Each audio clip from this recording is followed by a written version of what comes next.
The ruin of Weathertop was long past its days of glory, a shadow of what it once was, for it used to be a proud watchtower of Arnor known as Amon Sul.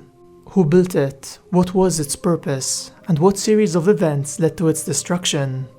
Hello friends, it's Carl here, and in today's episode we'll be exploring this ancient ruin, its purpose and history, from the days of its glory to the start of the Fourth Age.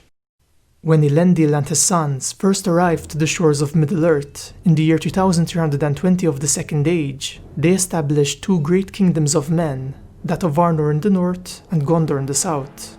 As they slowly settled in these new lands, they built many great fortifications and cities, and these included the watchtower of Amon Sul, which would later be known as Weathertop.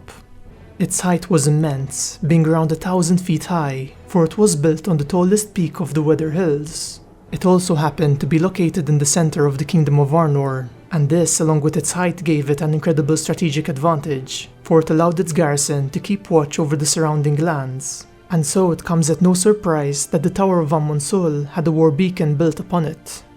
Now the greatest and chief of the Northern Palantiri was kept within this tower, and it was so large that it couldn't be lifted by one man alone. This Palantir was primarily used to communicate with the southern kingdom of Gondor, for it was the most powerful Palantir in the northern kingdom. It is said that in the days of the Last Alliance, Elendil had stood atop the Tower of Amon Sul as he watched the western horizon for the coming of Gil-galad and his armies. Now the kingdom of Arnor would remain united for almost 1,000 years, though this would end with the death of their 19th king, King Eärendil, in the year 861 of the Third Age. For after his death, all of his three sons tried to claim the throne, and they fought against one another. And so the kingdom of Arnor was divided into three different factions: Arthedain, Cardolan, and Rhudaur. All of these three kingdoms desired the Tower of Amon Sul and the Palantir that was kept within it. For even though it was located in the lands of Arthedain, it also happened to be close to the borders of Cardolan and Rhudaur, and many wars were fought between these kingdoms for control over this tower. Despite all these battles, the Tower of Amon Sul and the Weather Hills remained under Arthedain's control, and the kings of Arthedain kept a special warden stationed at this tower to look after the Palantir. The civil war weakened these kingdoms, and the Witch King noticed this weakness, and he saw it as an opportunity to eradicate what remained of the kingdom of Arnor. And so he traveled to the Grey Mountains, where he established the realm of Angmar, and he started to summon many evil creatures, orcs and men to this land, as he prepared for war.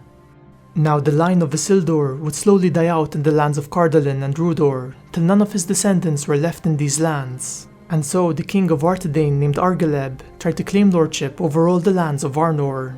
The province of Cardolan respected and accepted these claims, though the lands of Rhudaur resisted them, for there were very few Dunedain left in these lands, and its rule had been seized by an evil lord of the Hillmen. To make matters worse, Rhudaur entered a secret alliance with the Witch King of Angmar, and together they planned to launch a sudden attack upon Arthedain. Their attack would fail, however, for Arthedain's king, King Argileb, had fortified the Weather Hills, and with these defenses he managed to prevent Angmar's forces from conquering the Tower of Amon Sul, though Argileb would fall in one of these battles. After his death, his son Arveleg would pick up the mantle of command, and with the help of Cardolan and the elves of Lindon, he led a counterattack and drove out Angmar's forces from the Weather Hills. Though they were victorious, Arveleg foresaw that the attacks and threat of Angmar would persist, and so he set up a defensive front near the Tower of Amon Sul and the borders of the Weather Hills, which managed to hold off Angmar's forces for around 50 years. Now the Witch King still desired to conquer Amon Sul and claim its Palantir, and in the year 1409 of the Third Age, he unleashed a great force out of Angmar, surrounding Amon Sul, and he breached its defenses. His armies defeated the Dunedain and slew their king, and they destroyed the Tower of Amon Sul and burnt it to the ground. Yet their victory was not complete, for some of the Dunedain had managed to retreat and escape with the Palantir before it could fall into the Witch King's hands, and it was now safely kept in their capital city of Fornost. If you're interested in learning more about the fate of this Palantir, I covered it in great detail in my video on the Palantiri, which I'll be linking above. Now in the years to come, Weathertop would remain abandoned and destroyed, a ghost of its former glory, and it was only occasionally used by the ranges of the north as a temporary campsite. It still had a part to play in the War of the Ring, however, For after Gandalf escaped his imprisonment in Isengard, he travelled to Bree to meet Frodo, though he would learn that Frodo had already set off towards Rivendell, accompanied by Aragorn. And so Gandalf travelled to Weathertop upon Shadowfax, for he hoped to meet Frodo there. Yet due to Shadowfax's speed and Aragorn's detour, Gandalf outran the hobbits and he reached Weathertop before them, only to find that the Nazgul were waiting upon its peak. For a while the Nazgul fled before him, for it was still daytime and they were weakened by sunlight. Yet as darkness fell, the Nazgul surrounded Weathertop, and they had a fearsome battle with Gandalf atop its peak, that lit up the night sky with lightning and fire, and left the summit of Amon Sol burnt and blackened from this battle. Though this battle was hard fought, Gandalf managed to hold off the Nazgul, and he set up a small cairn in the center of Weathertop and marked it with a rune. He then fled northwards, hoping to draw some of the Nazgul away, and his plan was successful, as 4 of the Nazgul chased after him, while the other 5 remained close to Weathertop, watching and waiting. After Aragorn and the hobbits reached Weathertop, they found Gandalf's message and learnt that he had been there 3 days before. There wasn't much shelter for them in these ruins, though there was a spring of clear water in its hillside, and its height provided them with a vantage point to view the surrounding lands for any sign of danger. In fact, while standing upon it, they saw that the Nazgul were slowly assembling at the bottom of the hill, and they hoped to use some firewood that had been left behind by Dunedain rangers to set up a fire in case the Nazgul attacked, for it was one of the few things they were afraid of.